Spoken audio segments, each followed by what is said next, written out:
बिस्मिल्लाहिर्रहमानिर्रहीम। अस्सलाम वालेकुम नाज़रीन, मैं हूं रिजवान गिलज़ई। नाज़रीन, आज पाकिस्तान तहरीक इंसाफ ने सुप्रीम कोर्ट के बाहर अवामी असम्बली लगाई। वज़ीर आला सुहेल आफरीदी भी वहां पहुंचे और उन्होंने वहां मीडिया से गुफ्तगू की, बहुत अहम बातें की।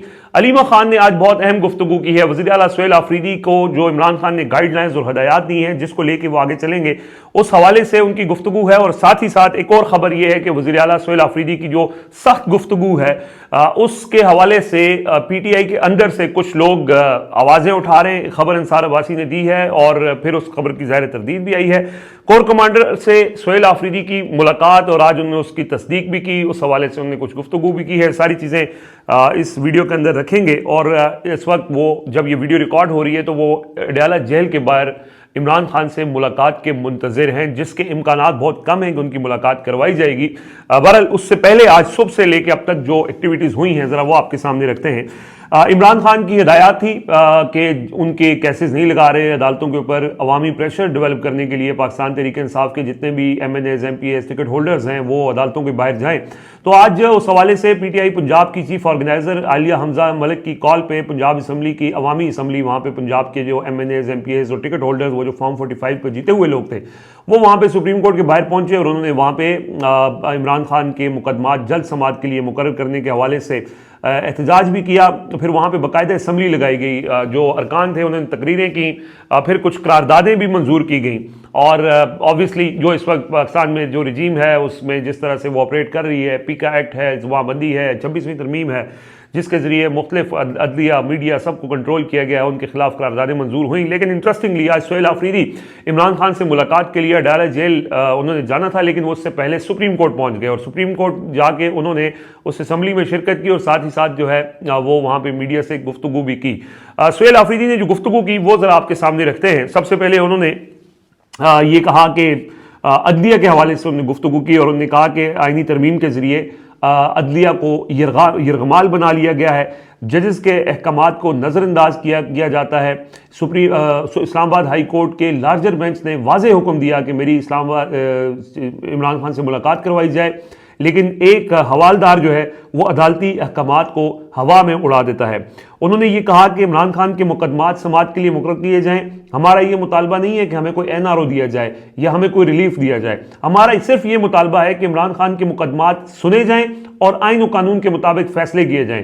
अगर इमरान खान के मुकदमात लग जाते हैं, कानून के मुताबिक फैसला होता है, तो इमरान खान खुद ही रिहा हो जाएंगे और किसी और चीज़ की ज़रूरत ही नहीं है। इसीलिए हम बार बार अदलिया से ये उम्मीद रखे हुए हैं। उन्होंने अदलिया के जजेस को मुखातिब करके ये कहा कि हम अवाम का मैंडेट लेके, लोगों ने हमें 8 फरवरी को मैंडेट दिया, जजेस को भी अवाम हमारे मैंडेट का एहतराम करना चाहिए और आइन और कानून के मुताबिक जो उन्होंने हल्फ लिया हुआ है उस हल्फ की पासदारी करते हुए जो कानून के मुताबिक समाअत उनका हक है इमरान खान का कि उनकी अलकादर केस के अंदर 10 माह हो गए हैं, उनकी ज़मानत की समाअत के लिए मुकर्रर नहीं हो रही दरख्वास्त ज़मानत, तो इस पर उन्होंने कहा कि ये अगर वो हो जाती है तो इमरान खान खुद ही रिहा हो जाएंगे, उनके लिए किसी कोशिश की ज़रूरत नहीं पड़ेगी। साथ साथ ज़ाहिर है जब वो वहाँ पे गए तो पहला सवाल कल की जो खबर सामने आई थी सुहेल आफरीदी की कोर कमांडर पेशावर से मुलाकात के हवाले से, तो इस हवाले से बहुत से लोगों ने सवाल किए। जब उनसे सवाल हुआ कि आप क्या कोर कमांडर साहब की मुलाकात हुई थी, उन्होंने कहा जी बिल्कुल, वो मुझसे मिलने आए थे। फिर ये सवाल हुआ कि वहाँ पे क्या बात हुई, तो उन्होंने कहा कि ऑफिशियली कोई बात नहीं हुई, वो मुझे मुबारकबाद देने आए थे। फिर मतियुल्लाह जान साहब ने यह सवाल किया कि अली अमीन गंडापुर अपनी पूरी काबीना को लेके कोर कमांडर हाउस चले गए थे, तो आप क्यों नहीं जा रहे? तो इसमें उन्होंने ये कहा कि मैं सूबे का चीफ एग्जीक्यूटिव हूँ, वजीर आला हो या वजीर आजम हो, इस ओहदे की तौकीर रहनी चाहिए और जितने भी लोग हैं इनको वजीर आला हाउस या वजीर आजम हाउस आना चाहिए। डिग्गियों में बैठ के लोगों को इनके पास नहीं जाना चाहिए। ये बड़ा मानी खेज उनका जुमला था, जो इससे पहले इस वक्त जो वजीर आजम है शहबाज शरीफ, उनके हवाले से बहुत सी खबरें इस तरह की सामने आई थी। तो उस पर हमने ये कहा कि इन जो ओहदे हैं ये अवाम के ओहदे हैं, अवाम के मुंतखब करदा ओहदे हैं और इसमें होना ये चाहिए कि जो जितने भी अफसरान हैं वो इन ओहदे वालों के पास आए, ना कि ये लोग डिग्गियों में बैठ के उनके पास जाएं। फिर उन्होंने उनसे सवाल हुआ कि क्या गुफ्तगू हुई, तो उन्होंने कहा कि हमारी जो गुफ्तगू है, हमारा जो लाया अमल है या हमारा जो पॉलिसी है वो वही है जिसका इजहार हम फ्लोर ऑफ द हाउस भी कर चुके हैं, जिसका इजहार इमरान खान अपनी बयानात के अंदर कर चुके हैं। और वही बात हमारे बंद कमरों में जो मीटिंग्स हैं उसके अंदर भी वही बात होती है कि सूबे में अमन व अमान के क़याम के लिए सूबे के मुंतखब लोगों को एतमाद में लिया जाना ज़रूरी है और तमाम स्टेक होल्डर्स की मुशावरत से ही पॉलिसी बनाई जा सकती है, ना कि बंद कमरों में ये पॉलिसी बनाई जाएगी। तो ये उन्होंने वाज़ेह किया और उस खबर की तस्दीक की जो उनकी कोर कमांडर पेशावर से मुलाकात में उनकी जो गुफ्तगू थी, जिसका हमने पिछली वीडियोज़ के अंदर जिक्र किया था तफसीली तौर पर। और ये भी जिक्र सामने आया, जो ज़ाहिर कल इस पे ऊपर बात हुई थी कि कोर कमांडर पेशावर या वहाँ पे जो पूरा सेटअप है वो ये चाहते थे कि वज़ीर आला Suhail Afridi core commander house आएँ, तो सुहेल आफरीदी ने इनकार कर दिया था। लेकिन ये कोर कमांडर पेशावर खुद से चल के गए और अनऑफिशियली उन्होंने मुबारकबाद भी दी जाके, थोड़ा माहौल को ठंडा करने के लिए। लेफ्टिनेंट जनरल उमर अहमद बुखारी, ये इससे पहले DG रेंजर्स सिंध रहे जब ये इमरान खान की गवर्नमेंट थी, और ये इनके बारे में ये बताया जाता है कि ये उन लोगों में से हैं जिनके ऊपर इमरान खान को भी एतमाद है। और एक दफ़ा कोई कोशिशें हो रही थी बैकडोर बातचीत के लिए, तो इनको भी कहा गया था कि इमरान खान से मुलाकात के लिए जाएं, लेकिन ज़ाहिर है वो उन्होंने उस वक्त इनकार कर दिया था। तो अब उन्होंने जब एक तलखी पैदा हुई, कुछ लोगों ने ये दावा किया है, शहजाद अकबर ने ये कहा है कि जब सुहेल आफरीदी को कुछ अफसरान ने ये दबाव डाला कि आपको जाना पड़ेगा, और फिर वहाँ पे कुछ तलखी जब हुई तो कोर कमांडर पेशावर ने खुद जाके वज़ीर आला से उन्होंने मुलाकात की और उस तलखी को कम करने की कोशिश की। लेकिन उनको ये कहा गया कि ब्रीफिंग के लिए ज़ाहिर है रिवायत के मुताबिक आप आएँ और आपको वहाँ पे ब्रीफिंग दी जाएगी। तो उन्होंने कहा कि जब तक इमरान खान से मुलाकात नहीं करवाई जाती तो तब तक वो इमरान खान से कोर कमांडर हाउस पेशावर में ब्रीफिंग के लिए नहीं जाएंगे। अच्छा, फिर उनसे कुछ और भी सवालात हुए। उन्होंने कहा कि मैं लाया नहीं गया हूं, मेरे पास अवाम की ताकत है और इमरान खान का जो फैसला है, क्योंकि लोगों ने इलेक्शन में मैंडेट इमरान खान को दिया है, तो मैं इमरान खान के मशवरे के साथ ही चलूंगा। और चूंकि मैं लाया नहीं गया हूं, फिर उन्होंने फॉर्म 47 और वफाकी हुकूमत के हवाले से तनकीद करते हुए कहा कि जिस तरह फॉर्म 47 के ज़रिए ये हुकूमतें मुसल्लत की गई हैं, पंजाब गवर्नमेंट, वफाकी हुकूमत और बाकी सूबों की हुकूमतें, तो फ़र्क उसमें यह है कि मैं उनकी तरह लाया नहीं गया हूँ, मेरे पास अवाम की ताकत है और मैं अवाम की ताकत और इमरान खान के मशवरे के साथ ही आगे बढ़ूँगा। जो इंपॉर्टेंट चीज़ हुई है नाज़रीन, वो ये हुई है कि अलीमा खान ने आज, ज़ाहिर है आज मंगल को मुलाकातों का दिन था और फैमिली से मुलाकात मंगल के दिन होती है। अलीमा खान की ज़ाहिर है मुलाकात तो नहीं हो सकी, लेकिन उन्होंने गुफ्तगू की है डयाला जेल के बाहर, वो बड़ी इंपॉर्टेंट है। उन्होंने ये कहा कि सुहेल आफरीदी को बेशक मिलने दें या ना मिलने दें, उनका इमरान खान का पैगाम और गाइडलाइंस और हदायत सुहेल आफरीदी तक पहुंच चुकी हैं। वो आगे इसी को लेके अपने जो हदायत और गाइडलाइंस हैं उसी को लेके वो आगे चलेंगे। ये बड़ी इंपॉर्टेंट उनकी गुफ्तगू है। हमने कुछ इन वीडियोस के अंदर ये जिक्र किया था।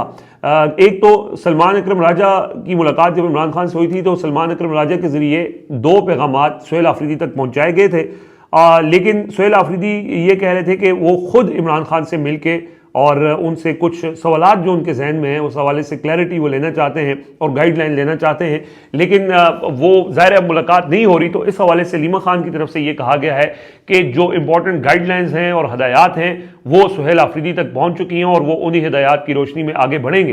तो इम्कान यही है कि शायद आज भी उनकी मुलाकात न करवाई जाए। तो उस सूरत में फिर ज़ाहिर है जिन लोगों से मुलाकात हो जाती है वकला से तो मुलाकात किसी न किसी तरह मुमकिन हो जाएगी। अगर आज नहीं होगी तो कल तोशाखाना 2 केस की समाअत के दौरान जब फैमिली हो जाएगी, वकला जाएंगे, तो उनके ज़रिए भी मुलाकात हो जाएगी और एक इनडायरेक्ट कम्युनिकेशन जो बिलवास्ता तौर पे इमरान खान की जो हदायत हैं वो सुहेल आफरीदी तक पहुंच जाएंगी। क्योंकि अब तक इस टाइम बहुत सी चीज़ें स्टैंड स्टिल के ऊपर हैं, काबीना नहीं बनी हुई है। अमन व अमान के हवाले से जो मामला है उसमें वो सिक्योरिटी पर ब्रीफिंग इसलिए नहीं ले रहे कि वो इमरान खान से उनको हदायत नहीं मिली हुई।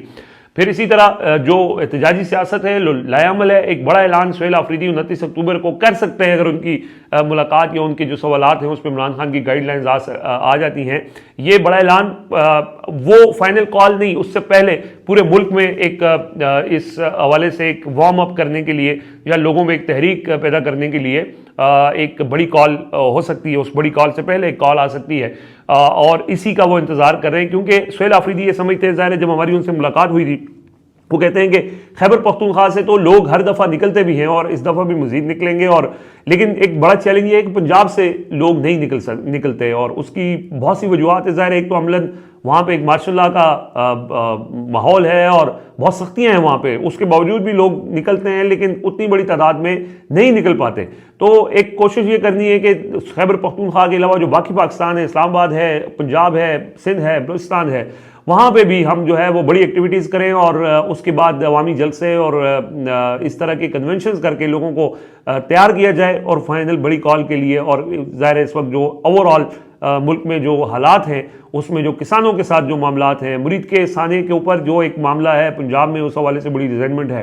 तो ये सारी चीज़ों के ऊपर वो चाहते हैं कि उससे पहले तमाम पूरे पाकिस्तान में लोगों को मुतहरिक करने के लिए जलसे, जुलूस, कन्वेंशन मुनक्किद किए जाएँ और उसके बाद फिर बड़ी जो फाइनल कॉल है उसकी तरफ बढ़ा जाए। तो एक तो उनकी ये राय है। दूसरा, अब जाहिर है कि अगर उनकी नई मुलाकात होती तो फिर उनको इनडायरेक्ट जो गाइडलाइंस हैं उसकी सूरत में वो आगे बढ़ेंगे और हो सकता है कि इस हफ्ते में, इस हफ्ते के एंड पे काबीना के हवाले से फैसला कर लिया जाए। अच्छा, आज अंसार अब्बासी साहब ने यह खबर दी कि सुहेल आफरीदी की सख्त गुफ्तगू के बाद PTI के लिए खतरे की घंटियां बजने लगी हैं। अच्छा, उन्होंने कहा है कि जी सुहेल आफरीदी की सख्त गुफ्तगू से PTI लीडरशिप परेशान है कि हुकूमत गिर सकती है। इस जो परेशान लोगों को उन्होंने नाम लिखा, उसमें उन्होंने कहा है कि इसमें बैरिस्टर गौहर हैं, अली अमीन गंडापुर हैं, शिबली फराज हैं और शेख वकास अकरम हैं। ये लोग ये समझते हैं कि इतनी तलखी नहीं बढ़नी चाहिए, इतनी टेंशन नहीं बढ़नी चाहिए कि कहीं हमारी हुकूमत न चली जाए, यानी सूबे में गवर्नर राज न लग जाए। इस हवाले से एक तो शेख वकास अकरम ने क्लियर किया कि ऐसी कोई बात है नहीं, अंसार अब्बासी साहब की स्टोरी मन गढ़त है। लेकिन ये जो सारे नाम लिखे हैं, ये इनकी मानना यही, हम खुद इस बात के गवाह हैं कि बैरिस्टर गौहर भी नहीं चाहते, अली अमीन गंडापुर भी नहीं चाहते और बाकी जो लोगों का कहा गया है कि कोई तलखी बढ़े या मामलात तसादम की तरफ जाएं कि कहीं हमारी हुकूमत न चली जाए। तो इस हवाले से सुहेल आफरीदी तो बहुत क्लियर है। जब पहले दिन ही वो खिताब कर रहे थे, उन्होंने कहा था कि ये हुकूमत मेरे इसको जूते की नोक के ऊपर रखता हूं और जब जरूरत होगी मैं इसको लात मार दूंगा। अब जो टेंशन बढ़ रही है, और ऑब्वियसली हमने पिछली वीडियोस में बड़ा तफसील से इसका जिक्र किया था कि इसका रिजल्ट तो तसादम की सूरत में आएगा और जब तसादम होगा तो PTI को अपनी हुकूमत उनकी जा सकती है खैबर पख्तूनख्वा में। तो क्या वो इसके लिए तैयार है? तो वो इसके लिए तैयार है। सुहेल आफरीदी के जहन में कोई इस हवाले से डाउट नहीं है कि अगर उनकी हुकूमत चली जाती है तो चली जाए, लेकिन वो अपने मौकफ से या इमरान खान की हिदायत से एक कदम भी पीछे नहीं हटेंगे, ये इधर उधर नहीं होंगे जैसे अली अमीन गंडापुर करते रहे हैं, ये सोचते हुए कि अगर बजट हम मंजूर नहीं करेंगे तो हुकूमत चली जाएगी, अगर हम मादनियात बिल पर डिस्कशन नहीं करेंगे तो हुकूमत चली जाएगी, अगर हम ऑपरेशन के हवाले से सख्त मौकफ रखेंगे तो हुकूमत चली जाएगी, अगर हम कोई बड़ा लॉन्ग मार्च करके हुकूमत के लिए मुश्किलात पैदा करेंगे तो हमारी हुकूमत चली जाएगी। सुहेल आफरीदी का इस बारे में कोई भी खौफ, कोई भी डर नहीं है और वो इसके लिए तैयार हैं कि हमारी हुकूमत जाती है तो जाए, लेकिन हम इमरान खान के साथ जो उनकी हिदायत हैं उसको मनोवन अमल दरामद करेंगे और उसके लिए ज़ाहिर उन्होंने अपनी एक तैयारी की हुई है, फाइनल मुलाकात का उनको इंतजार है। तो ये जो हुकूमत चली जाएगी वाला एक बयानिया है, ये कॉन्सेप्ट है, इसमें सुहेल आफरीदी के हवाले से जो मामला है उनको इस हवाले से कोई फिक्र नहीं है। अगर उनकी हुकूमत आज भी चली जाती है तो वो उनको इससे कोई प्रॉब्लम नहीं होगा। बाकी बहरहाल इस वक्त जब ये वीडियो हो रही है तो वो मुलाकात के मुंतज़िर हैं। अगर उनकी मुलाकात हो जाती है तो ज़ाहिर है उसमें फिर जो अपडेट होगी वो आपसे शेयर करेंगे, नहीं होती उस सूरत में जो सूरत हाल होगी वो भी अगली वीडियो में आपके सामने रखेंगे। फिलहाल इजाज़त दीजिए, अल्लाह।